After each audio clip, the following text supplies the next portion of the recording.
நீங்கள் பார்த்துக் கொண்டிருப்பது உங்கள் ஜெயம் டிவி. இம்சையெல்லாம் கிடையாது. இனிமையான புருஷன். உனக்கு வேணா உன் புருஷன் இம்சையா இருக்கலாம், ஆனா எனக்கு என் புருஷன் இனிமைதான்னு ரொம்ப அழகா பேச வர்றாங்க ஆசிரியை வருணனி அவர்கள். நல்லா கைத்தட்டுங்க. சரசரசரன் பட்டிமன்றம் போகும். உங்களுக்கு பிடிச்ச மாதிரி பட்டிமன்றம் கண்டிப்பா நிறைவு பெறும். அதனால நல்லா உங்களுடைய கைத்தட்ட அன்பா கொடுங்க, அது போதும். வருணனி வர்றாங்க. இனிமைதான், இனிமையான புருஷன். மைக்காரண்ணா, பொதுவாக லேடிஸ் வந்தால் அவங்களுக்கெல்லாம் குரல் குயில் மாதிரி இருக்கும்னு சொல்லிட்டு பேஸ் வைப்பாங்க. எனக்கு அது வச்சிடாதீங்க. நான் லேடி கெட்டப்பில் வந்திருக்கேன். இது குரல் இல்லை, உரல். அதனால் எனக்கு ஷார்ப் வைங்க, சரிங்களா? என்ன வைக்க வேண்டியது இறக்க வேண்டியது எல்லாத்தையும் வச்சுக்கோங்க. நம்ம தான் இறக்கணும் இனிமே. அப்புறம் அந்த வீடியோ எடுக்கிறண்ணா எங்கே போனீங்க? அவர் வச்சுட்டு வீட்டுக்கு போயிட்டாரு. தூங்கிட்டு காலையில் வந்து அமர்த்துவார். ரோஸு ரோஸு ரோஸு, அதுலேயே அழகான ரோஸுனா நல்லா எனக்கு கொஞ்சம் ஜூம் பண்ணி. ரோஸு ரோஸு ரோஸு பேசுறது லூஸு. இந்த லென்ஸை நல்லா தொடச்சிட்டு நீ பழிச்சு நடுங்க. என் புருஷனுக்கு லைவ் லிங்க் அனுப்பிடுங்க. அந்த ஆளே காணங்கிறேன். அப்புறம் லென்ஸ் வருவாரு பாருங்க. இப்ப அந்த மனுஷன் இப்ப வீட்டுல இருப்பாருங்க, லைவ் பார்த்துக்கிட்டு இருப்பாரு. பட்டிமன்றம் முடிஞ்சு வாடி போய் அமர்த்திட்டு வருவோம். அப்புறமா வாடி போய் அமர்த்திட்டு வருவோன்னு உண்மையிலேயே சொல்றேங்க. இந்த குறும்பலா பேரியை ஆளும் அரசியாம் பத்ரகாளியின் பொன்னார் திருவடிகளை மனமொழி மெய்களால் வணங்கி, எம்மொழிக்கும் மூத்தவளை எம்மொழியாய் வாய்த்தவளை செம்மொழியாய் மொழிகளுக்குள் செம்மாந்திருப்பவளை அன்னை தமிழை உன்னை வணங்கி, இந்த பட்டிமன்ற ஃபீல்டிலே கலர்ஃபுல்லான நடுவர், கலக்கலான நடுவர், கோட்டு போடாத நடுவர், கோவப்படாத நடுவர், ரெஸ்ட் எடுக்காத நடுவர், ஸ்வீட் இல்லை வேற ஏதாவது வேணுமா, டேஸ்டா பேசுற நடுவர். என்ன வேணும்டா, என்ன வேணும், என்ன வேணும் சொல்லு. பேமெண்ட் என்ன வேணும் உனக்கு? ஜிபே ஜிபே ஜிபே போன் வேலை செய்யல. இப்படியெல்லாம் ஒரு எல்லாரையும் சிரிக்க வைக்கிறது மட்டுமே தன்னுடைய வாழ்க்கையின் குறிக்கோளாக வாழ்ந்து கொண்டிருக்கும் எங்களுடைய பட்டிமன்ற உலகின் தியாக பெண்மணி எங்க நடுவர் அக்கா அவர்களுக்கும் உனக்கு தான் தீர்ப்பு. என்ன ஆனாலும் சரிமா, என்ன நடந்தாலும் சரி. ஒரு அருமையான ஒரு அற்புதமான ஒரு சத்தியமா இவ்வளவு கூட்டமா மக்கள் உட்காந்து எங்கேயுமே பார்த்ததில்ல. உங்க ஊருக்கு நாங்க போனதும் பர்டிகுலரா எங்க 4 பேர் காலடி மண்ணை எடுத்து நீங்களே சுத்தி போட்டுக்கோங்க. இல்ல 4 பேர் எடுத்து நமக்கு வேணா சூனியம் பண்ணுவாங்க. இனி இந்த ஊர் பக்கமே இவளுக்கு வரக்கூடாதுன்னு. அது கண்டிப்பா எல்லா ஆம்பளைங்களும் எங்க அண்ணலட்சுமி அக்கா காலடி மண்ணுக்கு பண்ணுவாங்க. பேசின பேச்சு அப்படி. ஆனா சுத்தி கூட போட்டுக்கோங்க. அப்படியாப்பட்ட ரசிகர்களுக்கு ஒரு ரசிகர் மன்றம் வைக்கணும். அது இந்த குறும்பலா பேரி ரசிகர்களுக்கு தான் வைக்கணுங்கிற ரசிகர்கள். சத்தியமான உண்மை. ஒண்ணும் இல்லைங்கக்கா, இன்னைக்கு ஆயுத பூஜை. ஆமாமா, பொதுவா எல்லாரும் இன்னைக்கு ஆயுதத்தெல்லாம் வச்சு பூஜை போட்டிருப்பாங்க. ஆமாடா. நான் கூட நேத்தியே தென்காசிக்கு நைட்டே கிளம்பிட்டேனா. என்ன பண்ணேன், என் புருஷன் அடிக்கிற பூரி கட்டை, சேன தோசை கரண்டி எல்லாத்தையும் ஆயுத பூஜைக்காக வச்சுட்டு தான் வந்தேன். நான் கூட இலக்கிய பேச்சாளர் நல்ல பிள்ளை நடத்திட்டேன். அப்பா எல்லாம் ஒரே அணிதான் போல இருக்கு. ஆயுத பூஜைக்கு ஆயுதத்தை வச்சு பூஜை பண்ணிருப்போங்கக்கா. நாளைக்கு விடிஞ்சா சரஸ்வதி பூஜை. எல்லாரும் கல்விக்கு துணையாய் இருக்கிற, கல்விக்கு கடவுளாய் இருக்கிற சரஸ்வதியோட படத்தை வச்சு நாளைக்கு பூஜை போடுவீங்க, சரிதானேக்கா? ஆமா, அன்னைக்கு ஒரே நாள் தான் பயலுக புத்தகத்தை பாப்பாங்க. ஆமா, அதுவும் சும்மா தான் பரட்டுவாங்க, அப்புறம் வச்சுட்டு போயிடுவாங்க.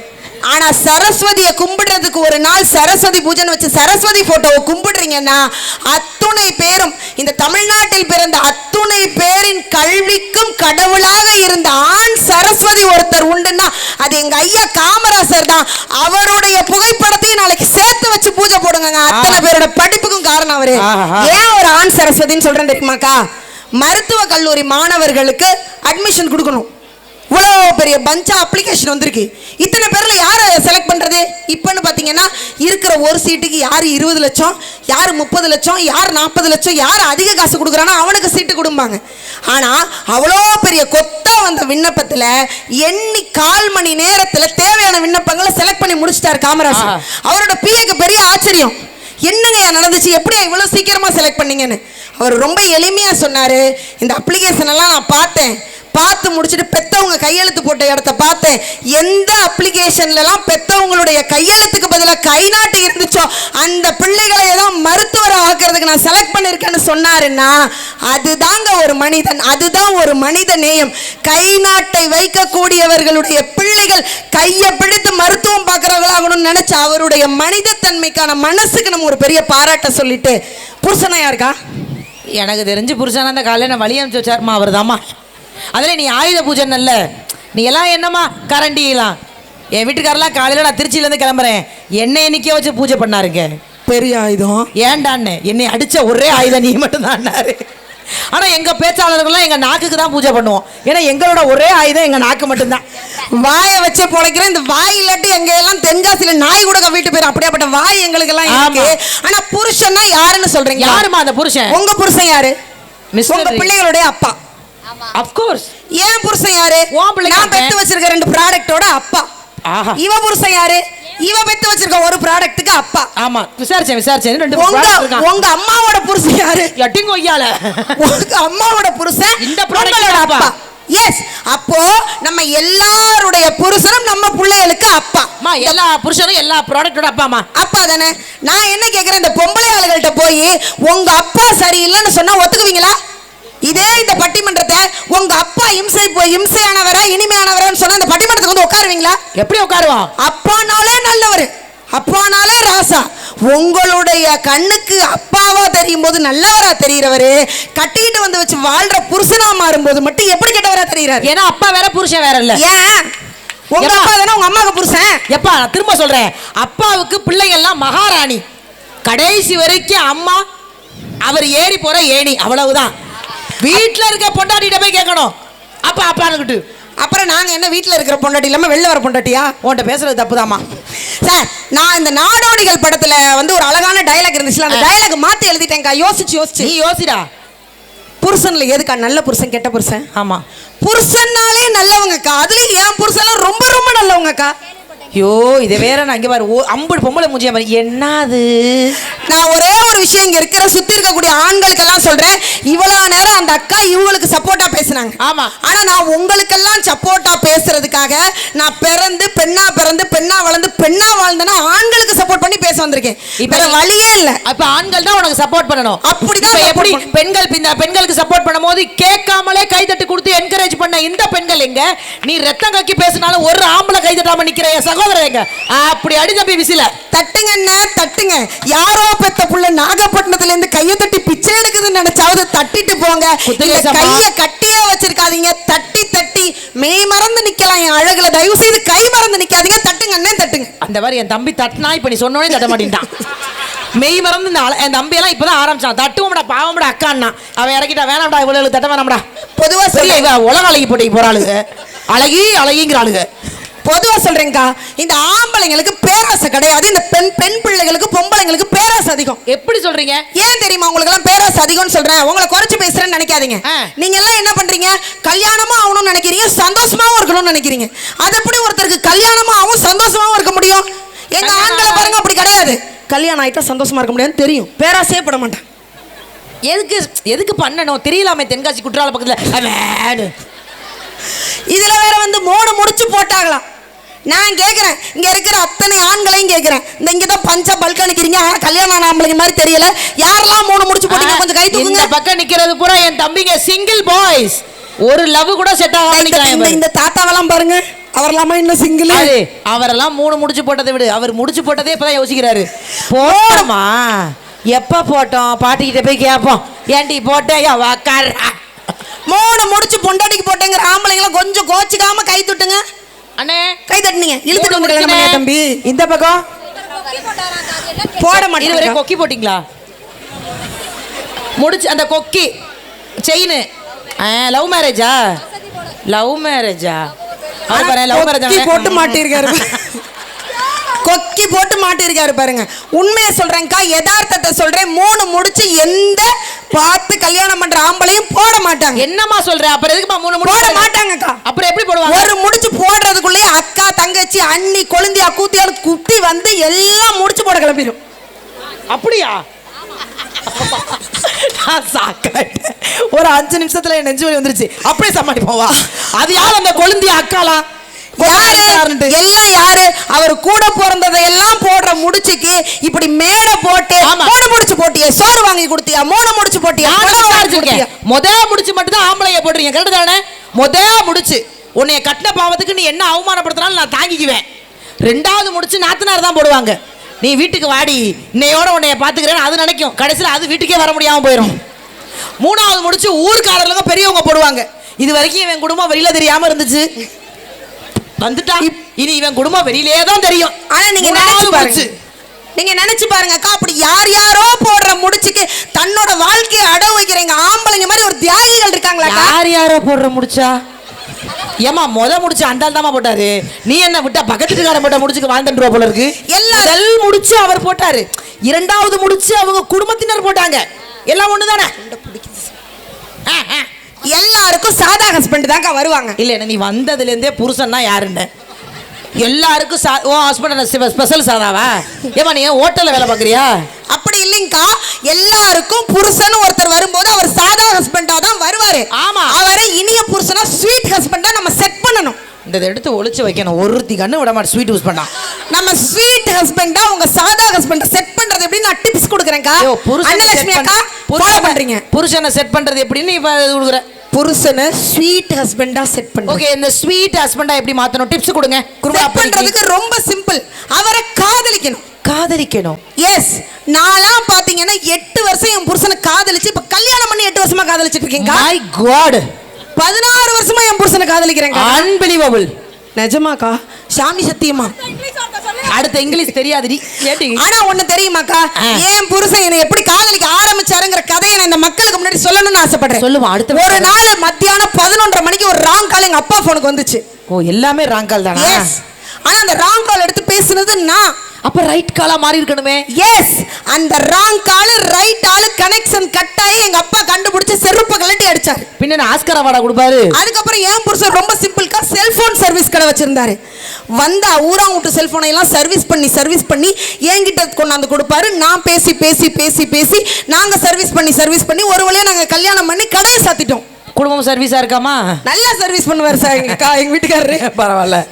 அப்படி எல்லாம் காதலிச்சு எங்க வீட்டுக்காரர் என்ன கல்யாணம் பண்ணாலும் இன்னைக்கு வரைக்கும் அவர் என்னைய பார்த்து கவிதை சொல்லி வாழ்றாருக்கா. ஆஹா, நீங்க பாத்துங்க மக்களே, நான் ரொம்ப அழகா இருக்கேன். ஆனா என்னைய பார்த்து எங்க வீட்டுக்காரர் எப்படி கவிதை சொல்லுவாரு நீங்க தெரிஞ்சுக்கணும் இல்லையா? சொல்லுமா. தயவு செய்து ஆண்கள் கல்லு உருட்டுக்கட்ட அழுகுன முட்டை தக்காளி இருந்தா நான் பாவம். என் வீட்டுக்காரரு கண்ணுக்கு நான் ரொம்ப அழகு. எனக்கு சொல்ற கவிதையை நான் சொல்றேன். சொல்லிக்கடா. நான் சிரிச்சா ஸ்னேகா. சொல்லு, யாரு கேட்க போறா? நான் சிரிச்சா ஸ்னேகா, திருமண த்ரிஷா, சொல்லுடா. நடந்த நயன்தாரா, கிட்டக்க பார்த்தா கீர்த்தி சுரேஷ், எட்டக்க பார்த்தா எமி ஜாக்சன், அசப்பிள் அனுஷ்கா. அம்புடு சொல்லு. உன் புருஷன் நாளைக்கு கண்ணாஸ்பத்திரி கூட்டி போ. பதிலுக்கு நான் மட்டும் சும்மாவா சொல்லுவேன்? நான் சொல்லுவேன் கவிதை அவரை பார்த்து. எந்த பொம்பளையாவது உங்க வீட்டுக்காரரை பார்த்து கவிதை சொல்லியிருக்கீங்களா? சொல்ற மாதிரி இருக்காங்களா? நான் சொல்லுவேன்க்கா. நீ சொல்லுடா. என் வீட்டுக்காரர் எல்லாம் சாதாரண கலர் இல்லைங்கக்கா, கருப்பானையோட அடிப்பான கருப்பு. ஆனா அவரை பார்த்து நான் கவிதை அந்த பக்கம் பேசு. இல்லக்கா, கரிப்பானை இருக்குல்ல? ஐயோ, அந்த பக்கம் கரிப்பானக்கா. திருமுடி இன்னும் 1/2 மணி நேரம் தாங்கும். கரிப்பானையோட அடிப்பான கலர்ல பேமெண்ட்டை கொஞ்சம் சீக்கிரமா ரெடி பண்ண சொல்லுடி. ஏன்னா லைட்டா அந்த பக்கம் மீச தெரியுது.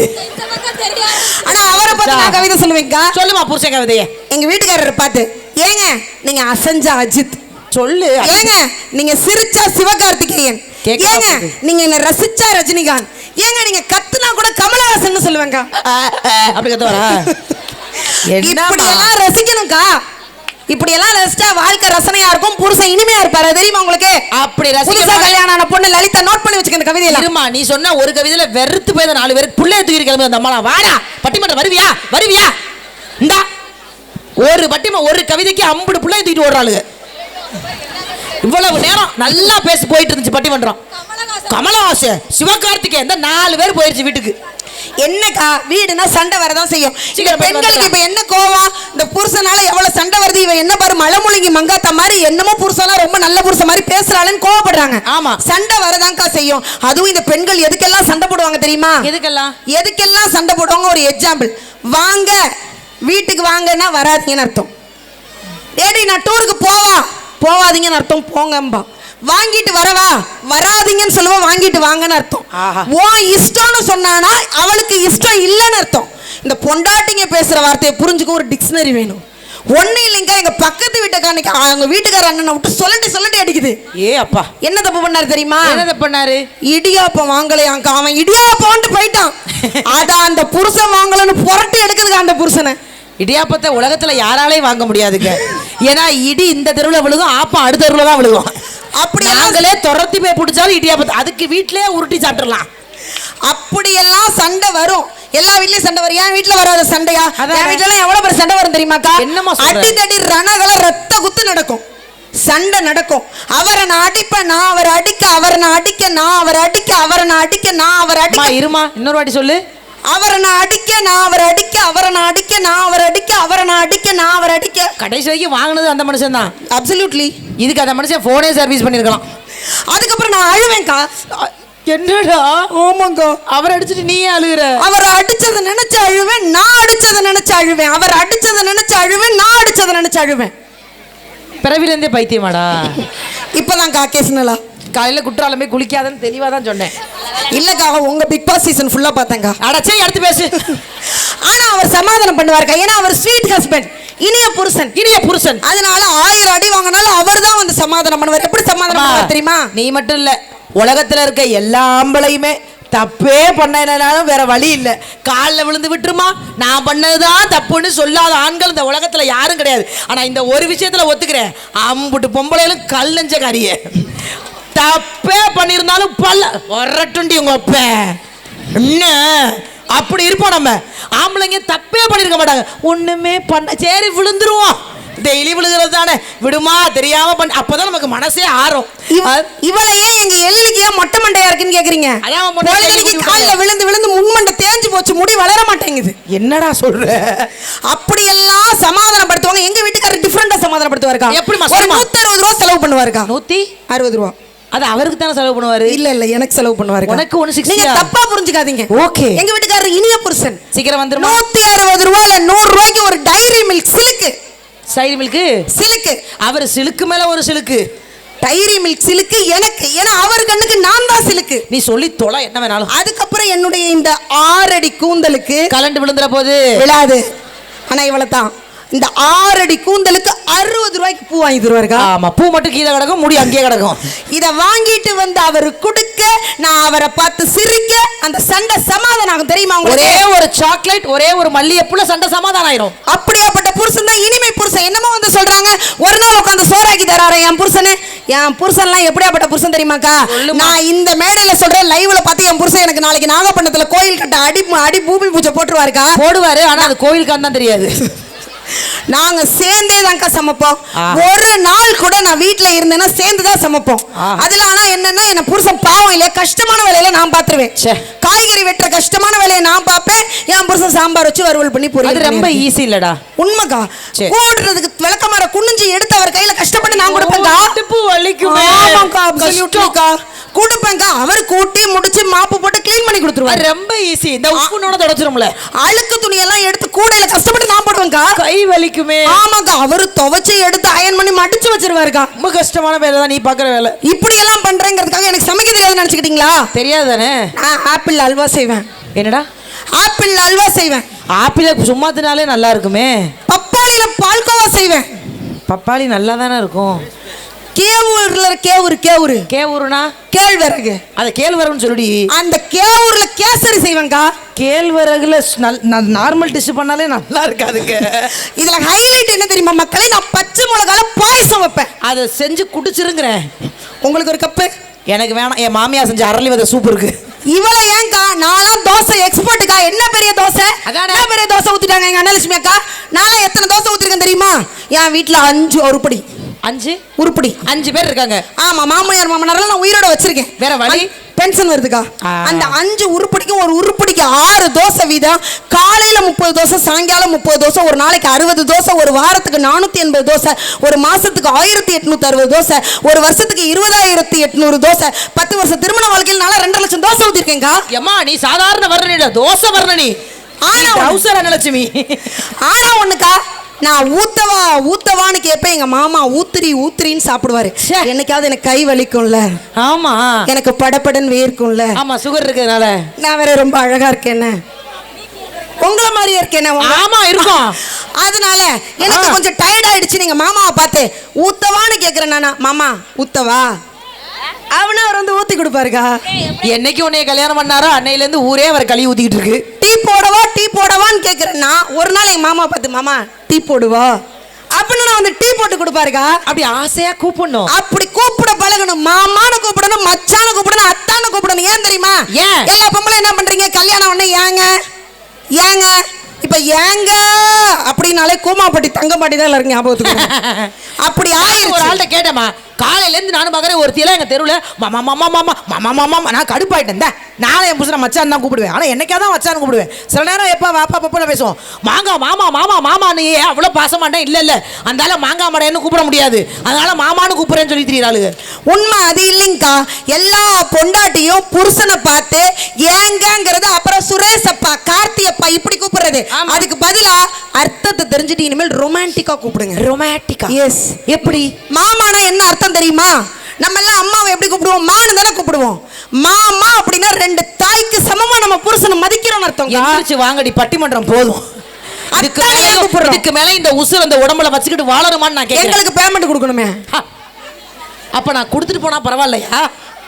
இல்ல திருப்பி 4 டேட் கொடுத்துருக்கீங்களே, அப்ப அந்த 4 டேட் கொடுத்ததுக்கு அப்புறம் போனா பரவாயில்லையா? அதுக்கப்புறம் நீங்க தேதி கொடுக்கறத பொறுத்து இருக்கு. என்னங்கடி வர வர என் உசுரை உத்தரவாதம் இல்லாம வாழ வைக்கிறீங்க? அத்தான் ஏன் கூப்பிடணும் தெரியுமா? அத்தான் ஏன் கூப்பிடணும் தெரியுமா? ஏன் அத்தான் அப்படின்னு கூப்பிட்டீங்கன்னா தமிழ் எழுத்துக்களோட முதல் எழுத்து அ, கடைசி எழுத்து இன். இந்த ஒட்டுமொத்த 247 எழுத்தோட ஸ்டார்ட்டையும் எண்டையும் சேர்த்து எனக்கு முதலும் நீதான் முடிவும் நீதான் அத்தான்னு கூப்பிட்டு பாருங்க. அந்த ஆளு மயங்கி வந்து உங்க மடியில விழுவாருங்க. அப்படிலாம் கிடையாது. எதுக்கு நாங்க அத்தான்னு கூப்பிடுறோம்? கல்யாணம் முடிஞ்சோடனே கழுத்துல கிடக்கிறது அத்தான், காலில் கிடக்கிறது அத்தான், கையில கிடக்கிறது அத்தான், எப்படி அம்பிட்டே அத்துப்படுவான். அதனாலதான் அவன் அத்தான். நீ நல்லா கவனிச்சு பாரு, எல்லா பொம்பளையும் கோயில்ல தாலியை மட்டும் இப்படி சைடில் திரும்பி பொட்டு வைப்பாங்க. நான் கேட்டேன், ஏங்கா ஒழிச்சு இது ஒன்று தான் அவன் பட்டு கிடப்பேன், கண்ணில் படாமல் இருக்கு. எதுக்கு மிஞ்சின்னு வச்சிருக்காங்க? இது ஒன்று தான் அவன்கிட்ட வந்து மிஞ்சி இருக்கு. அன்னைக்கெல்லாம் எங்கள் வீட்டுக்காரர் என் கையை பிடிச்சி கதறாருமா, என் வாழ்க்கையே உன் கையில் தான் இருக்குன்னாரு. சாகுற வரைக்கும் உன்னை கண் கலங்காம வச்சுக்க வேண்டி தங்கோன்ட்டு என் கையை பார்க்குறேன் 5 பவுன் வலையில கலை வண்டாண்டி. அப்போ இது எத்தனை பவுனுக்கா? அட இது 250 ரூபாம்மா. கை கொடுக்க வேணாம், அந்த கையை அங்கேயே வச்சுக்கோங்க. நான் ஒன்னே ஒன்று கேட்குறேன், ஏன் ஆம்பளைங்களுக்கு குழந்தையால பிடிக்க தெரியுமா? அது எனக்கு இவ்வளோ வருஷமா தெரியலடா. இன்னைக்கு சொல்றீங்க இருக்கிற ஒட்டுமொத்த பெண்களும் தெரிஞ்சுக்கோங்க, ஏன் குழந்தையால ஆம்பளைங்களுக்கு பிடிக்குது. பொண்ணு பார்க்க வர்ற அன்னைக்கு மாமான்னு கூப்பிடுற கொழுந்தியா கல்யாணம் ஆகி கிழவனாகி சொட்டையாகி தொப்பையாகி கடைசி காலத்துல இழுத்துக்கிட்டு கிடக்கிற வரைக்கும் மாமான்னு தான் கூப்பிடும். ஆஹா, என்னைக்காவது அதை மாதிரி பொண்டாட்டி கூப்பிடுறீங்களா? எங்களுக்கு ஆசைதான், நடந்துக்கிறத முறையை பொறுத்தானே. நான் எங்கள் வீட்டுக்கார கல்யாணம் முடிஞ்சோன்னா ஒரு கவிதை எழுதினேன். அத்தான் நான் தான் செல்போன், நீங்க தான் சிம் கார்டு, இணைந்திருந்தால் எப்படி அத்தான் இருக்கும்னு. சார்ஜ் எத்தங்க உட்கா வந்தா நல்லா இருக்கும்னாரு. நினைச்சு பாரு, நானே எப்படி இருக்கேன், என் அக்கா எப்படி இருப்பா, என் அக்கா இருப்பா. அந்த தலையெழுத்து பூரா அமாவாசை குடும்பத்துல தான் கிடக்கணும்னு. உண்மையை சொல்றேன், ஆண் பிள்ளைகளுக்கு சமைக்க கத்து கொடுத்து இன்னைக்கு எங்க நிசாக்கா வளர்ந்துகிட்டு இருக்காங்க. நான் 2 ஆம்பளை பிள்ளைங்க சமைக்க கத்து கொடுத்து வளர்ந்துட்டு இருக்கேன். அது உண்மை. கல்யாணம் ஆகி போகணும்னா சமைக்க தெரியணும், சமையல் முக்கியம், பொம்பளை பிள்ளைய உட்கார வச்சு சாப்பாடு போடணும்னு சொல்லிட்டேன். ஆனா இந்த பொம்பளை பிள்ளைங்களை பொண்ணு பார்க்க வராங்கல்ல, ஆமா, இங்க பொண்ணு பார்க்க வந்து மாப்பிள்ளை உட்காந்துருப்பான். அந்த பொண்ணு வந்து பார்த்துட்டு போயிரும், அம்மா போட்டு கொடுத்த காப்பியை கொடுத்துட்டு போயிரும். அதுக்கப்புறம் அந்த பொண்ணுடைய அம்மா வந்து சொல்லுவாங்க, எங்க பொண்ணை நாங்க நல்லா படிக்க வச்சிருக்கோம், என் பொண்ணு காலேஜ்க்கு மட்டும்தான் போவா, கிச்சனுக்கு வந்ததே கிடையாது, என் பொண்ணுக்கு சமைக்கவே தெரியாது. இன்னும் சில அம்மாக்கள் சொல்லுவாங்க, நாங்களாம் எங்க அம்மாலாம் ரொம்ப ஸ்ட்ரிக்ட்டுமா. நிறைய பேர் நம்ம யூடியூப் சேனல்ல பார்த்தா உங்களுக்கு தெரியும் அம்மா எப்படிப்பட்ட கேரக்டர். எங்க அம்மாவோட கேரக்டர்லாம் எப்படின்னா, ஒரு பொண்ணுனா இப்படி இருக்கணும், அப்படி இருக்கணும், படிப்புலையும் கட்டியமா இருக்கணும், குடும்பம் நடத்துறதுலையும் கட்டியமா இருக்கணும். சில பேர் இப்ப பொண்ணு பார்க்க வரும்போது அம்மாக்கள்லாம் சொல்ல ஆரம்பிச்சிட்டாங்க, ஏன் தெரியுமா, என் பொண்ணுக்கு ஸ்வெட்டிங் ஆகாது, வேர்த்தா அவளுக்கு உடம்புக்கு ஒத்துக்காது, ஏன்னா அப்படி வியாதியா வச்சிருக்க. பொண்ணை எப்படி வளர்க்கணும்னு எனக்கு பாதி பேருக்கு தெரிய மாட்டேங்குது. என் பொண்ணு ரோட்ல நடந்தே உருண்டா போவா, கார்லயே ஏத்தி அனுப்ப முடியுமா? அதெல்லாம் நிறைய தப்பு பண்றாங்க இன்னைக்கு. ஆனா எந்த அம்மா ஆம்பளை பிள்ளைய பெத்த அம்மாவாவது என் பிள்ளைக்கு வேலைக்கு போவே தெரியாது, என் பிள்ளைக்கு சம்பாதிக்கவே தெரியாது, என் பிள்ளைக்கு கொடுத்தனும் நடத்தவே தெரியாது, உன் பொண்ணை கொடுனா கொடுப்பாங்களா? ஆமா, அப்படி கொடுப்பாங்க. சொந்த வீடு இருக்கணும், 1 லட்சம் ரூபாய் சம்பாதிக்கணும், முக்கியமா நாத்தனார் இருக்கக்கூடாது, மாமியார் இருக்கக்கூடாது. இது எல்லாத்துக்கும் மேல கல்யாணம் ஆகி வந்தோம், அடுத்த மாசம் தீபாவளி, இந்த மாசம் தீபாவளி வருது, தீபாவளி பர்ச்சேஸ் இந்த லீவுல எல்லாரும் ஆரம்பிச்சிருப்பீங்க. இந்த பெண்கள்லாம் மீஷோவை பார்த்து, பிளிப்கார்ட்டை பார்த்து, கடையை பார்த்து, கண்ணியை பார்த்து 10 டிசைன் ஆர்டர் போட்டு வச்சிருப்பீங்க. ஆனா எங்க ஆண் தங்கங்கள்லாம் டிசைன் இருக்கா, புதுசா இருக்கா, மாடல் இருக்கா, இதெல்லாம் பார்க்க மாட்டாங்க. ஏன்னா அவங்களுக்கு இருக்கிறதே ஒரே டிசைன் தானே. இருந்தாலும் அதை ஃபர்ஸ்ட் வாங்குவாங்கன்னு நினைக்கிறீங்களா? கிழியாத பேண்ட், இப்ப கிழிஞ்ச பேண்ட். ஆனா ஒண்ணுக்கா, அந்த கிழிஞ்ச பேண்ட கூட எப்ப வாங்குவாங்க தெரியுமா? தீபாவளிக்கு முதல் நாள். குடும்பத்துல இருக்கிற எல்லாருக்கும் எடுத்து முடிச்சிட்டு காசு மிச்சம் இருக்கான்னு பார்த்து, மிச்சம் இருந்தாதான் தன்னுடைய சந்தோஷத்தை பாக்குற ஆண்கள் தானே இனிய புருஷன். ஒரே ஒரு விஷயத்தை நான் சொல்லி என்னுடைய உரையை முடிக்கிறேன். பெண்களும் குடும்பத்துக்காக உழைக்கிறாங்கக்கா, ஆண்களும் குடும்பத்துக்காக உழைக்கிறாங்க. அவங்களுக்கு இவங்க முக்கியம், இவங்களுக்கு அவங்க முக்கியம். ஒரு ஆம்பளை கடை வாங்கினா கூட தான் பேர்ல வாங்குவான், சொத்து வாங்கினா தான் பொண்டாட்டி பேர்ல வாங்குவான். உங்களுக்கு கூட 3 கோடியில சென்னையில ஒரு வீடு இருக்குதானே? எத்தனை கோடிமா? 3 கோடியில. வைத்தேச்சல கிளப்பாம பேசுமா. சென்னையில வீடு வாடகைக்கு கொடுக்க மாட்டேன்ற கவலை எனக்கு தான் தெரியும். திருச்சியில 2 கோடிக்கு வீடு இருக்குல்ல. நான் உண்மையிலே சொல்றேன், நிறைய பேரு சில பேருடைய வார்த்தை பழிக்கும்பாங்க. அதனால நீ சும்மா சொல்லு. அறந்தாங்கில 1 கோடிக்கு வீடு. நீ சொன்னதெல்லாம் இருக்கு, அம்புட்டு கடை. அப்படி சொத்தெல்லாம் 2 கோடி அப்படி சொத்தெல்லாம் வாங்கி பொண்டாட்டி பேர்ல வைக்கிற நல்ல மனசு ஆம்பளைக்கு இருக்குங்கக்கா. இங்கேருந்து வாழ்ந்து முடிச்சு ஒரு 65 வயசு 70 வயசான இந்த மாதிரி ஒரு ஆத்தாவை கூப்பிட்டு, அந்த உட்காந்துருக்காங்கல்ல அந்த மாதிரி ஒரு ஆத்தாவை கூப்பிட்டு, உங்க புருஷன் உங்களை எப்படி வாழ வச்சாங்க ஆத்தான்னு கேட்டு பாருங்களேன். என்ன சொல்லுவாங்க தெரியுமா? என் புருஷன் எனக்கு சாமி மாதிரி. என் புருஷன் எனக்கு சாமி மாதிரி, சாமிய மாதிரி என் புருஷன்னு சொல்லுவாங்க. ஆனா நல்லா வாழ்ந்து முடிச்ச ஒரு கணவனை கூப்பிட்டு கேட்கும்போது, அந்த கணவன் கவிதை எழுத தெரிஞ்ச கண்ணதாசனா இருந்தா என்ன சொல்லியிருப்பாரு தெரியுமா? பேருக்கு சொந்தம் உண்டு, பேசும் பேச்சுக்கு பிள்ளை உண்டு, என் தேவையை யார் அறிவார், உன் போல் தெய்வம் ஒன்றே அறியும்னு பொண்டாட்டிய சாமிக்கு முன்னாடி தூக்கி வச்சவன் சார் எங்களுடைய ஆம்பளை. அவனுக்கு சம்சாரம் தான் சகலமும். அதுக்கப்புறம் தான் கடவுளே நினைச்சு சாமி மாதிரி பொண்டாட்டிய பார்க்கக்கூடிய கணவன் எங்களுக்கு எப்பயுமே இனிமையான புருஷன் சொல்லி, உங்களுக்கு ஒரு இனிமையான புருஷனா எங்க ரியாஸ் மாமா கிடைச்சிருக்கிறதுனால வர்றவளுக்கெல்லாம் அவ புருஷனை மட்டும் பேசணும். சும்மா ரியாஸ் 2 நாளைக்கு கொண்டாந்து விடுறேன், வச்சு பாருங்கடி தெரியும். நான் வச்சுக்குவோம். ஐயோ ஐயோ விட்டு பாருங்க சொல்றேன். வேணாம் வேணாம். பத்தீங்களா? அப்படியாப்பட்ட ஸ்வீட்டான ஹஸ்பண்ட் உங்களுக்கும் கிடைச்சிருக்கிறதுனால இதையே நல்ல தீர்ப்பா சொல்லுவீங்கன்னு சொல்லி நல்ல வாய்ப்பெடுத்து இதுவரை அமர்ந்து கேட்ட அத்தனை குறும்பலா பெரிய உறவுகளுக்கும் நன்றியை சொல்லி இடம் அமர்கிறேன். நன்றி, வணக்கம். உண்மையிலேயே நல்ல பேச்சு. எந்த மாதிரியான கணவர் அமைஞ்சாலும் அதை நம்ம சந்தோஷமா எடுத்துக்கணும். பாராட்டுறாரு, இதை விட வேற என்னங்க வேணும்? சாமி மாதிரி நாங்கள்ல எல்லா பெண்களையுமே தெய்வத்தோடு ஒப்பிடுவாங்க. எல்லா பெண்களையுமே தெய்வத்தோடு ஒப்பிடுவாங்க. நீங்க கோவில்ல போய் பாருங்களேன், அங்கே கருவறைக்குள்ளே தெய்வம் இருக்கும், இங்கே தெய்வத்திற்குள்ளே ஒரு கருவறை இருக்கிறது. அதனாலதான் பெண்களை தெய்வத்தோடு ஒப்பிடுவாங்க. பொறுமையானவர்கள், அன்பானவர்கள் எல்லா பெண்கள். ஆனா இவர்களையும் கூட அன்பா காதலனா பார்த்துக்க கூடிய அந்த கணவர் கிடைச்சிட்டா எங்களுக்கு இனிமையான புருஷன் தான் அப்படின்னு சொல்லியிருக்காங்க.